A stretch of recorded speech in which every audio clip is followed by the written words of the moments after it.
Hey there, it's Mindy Gulas.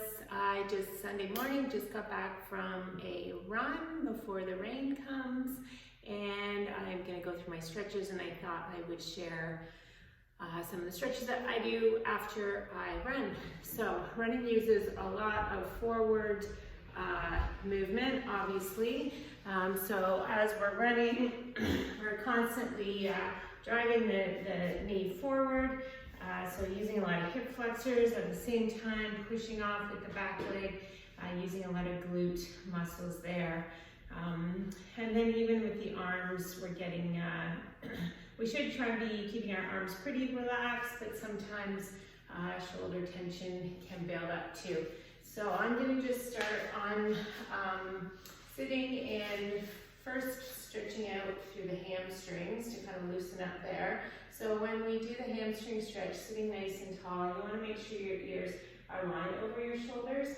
And for a lot of people, just sitting here straight with 90 degrees is a challenge. So if you find that, I would encourage you to practice just sitting up against a straight wall, or if your couch is really straight, get your hips right back and just hang out there for a couple minutes a day until you get more flexibility there. So from here, inhaling, and then as I exhale, just from the hips, hinge forward, and just let the arms, shoulders relax. We don't need to reach too far to the toes, because then what ends up happening is that we round the back, and then we're stretching up here between the vertebrae. So nice and tall, lean into the stretch here. So there's a few different techniques for stretching, different research, but holding for at least 30 seconds for 3 to 4 repetitions, at least once a day, has been proven to increase flexibility.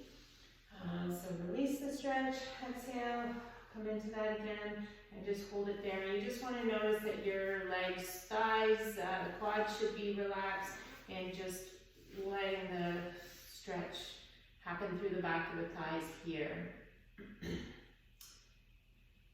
All right, so I'm just going to do 2 of each for time's sake, but I would encourage you to do 3 or 4. All right, good. So, and then through the glutes here, we can do a good glute stretch. Sitting, crossing one foot over the opposite knee. You're going to turn towards that bent knee, so you can just pull on the knee here, making sure there's no tension through the, through the back as you twist. So just sitting nice and tall, and I can feel that come right up into the back of her side leg there. And then with the breathing as you exhale, just try and pull a little bit further, stretch a little more.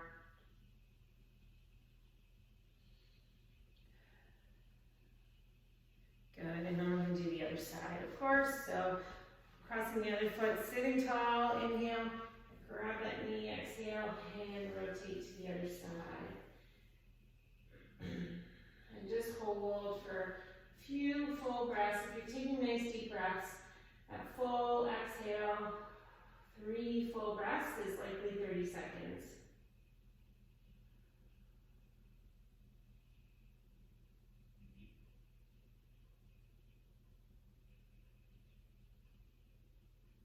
So these are more static stretches.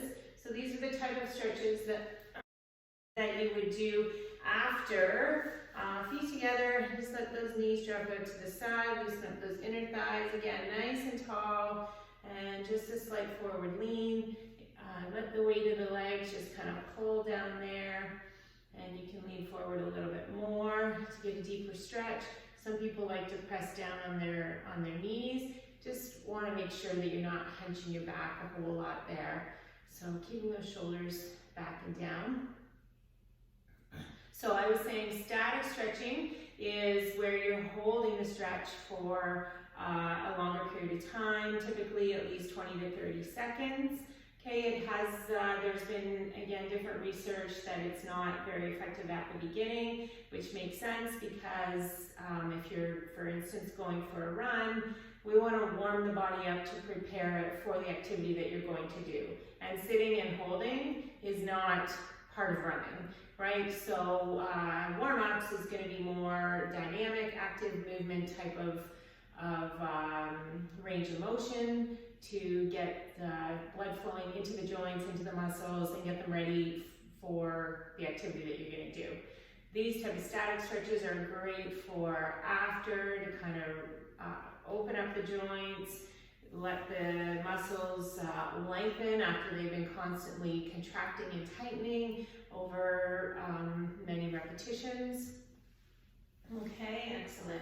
All right, the hip flexors. So coming up tall, this one I love because it also gets deeper into the quads. So just coming up into a kneeling lunge position. Again, super straight back here. So even from this position, you may start to already feel a bit of a stretch.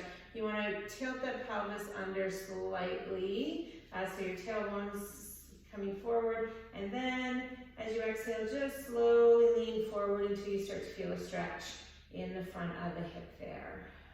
Okay, so I always notice when I exhale, I just automatically kind of stretch a little bit further, and this one I find that I can really increase as I kind of slow down, breathe into it.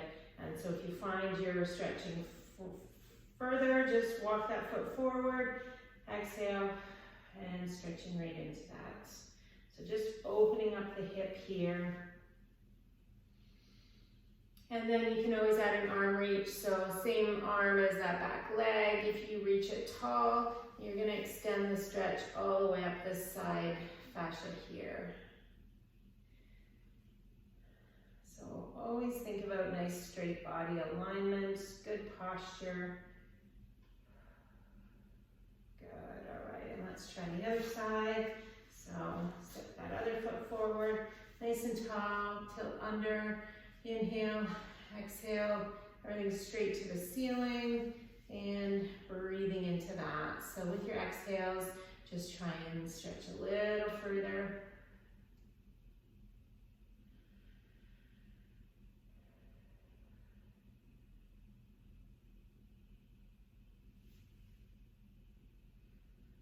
And then we can add the arm, reaching straight up if you want a little bit more stretch into the side.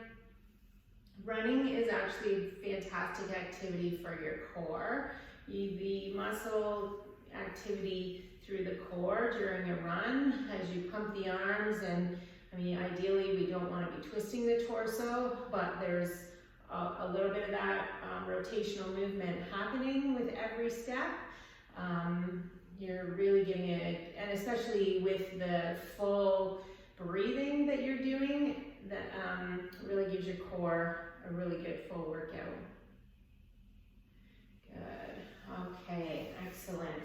All right, and then so kind of do the hips and glutes here.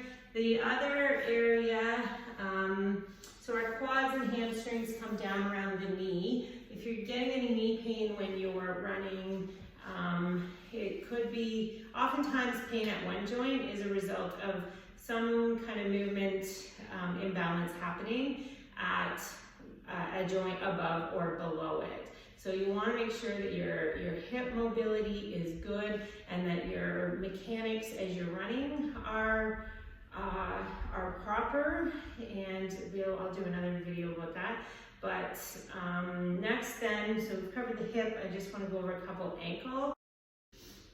Kind of a half lunge, drop down, but we really want to keep that back knee, back heel to the floor, and then if you bend that back knee to drop the knee a little bit further, you should really feel that down into your Achilles through the ankle joint, not so much up into the calf. Okay, so holding there. So these ones really get into the ligaments a little bit more. So these ones might want to hold just a little bit shorter time, maybe 15, 20 seconds.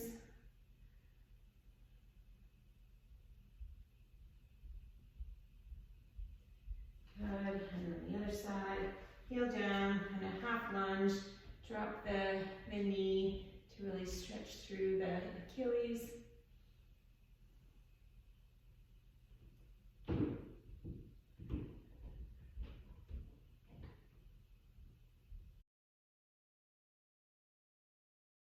And just put your toe up, plant your heel on the floor, and then just lean into that.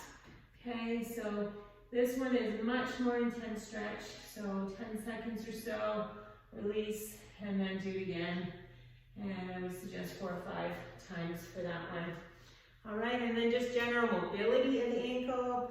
Put your toe down, in and out. So this will be a good one before, but Tuesday I'll add another video for pre-run warm-up stretches. Okay, awesome. Have a good day.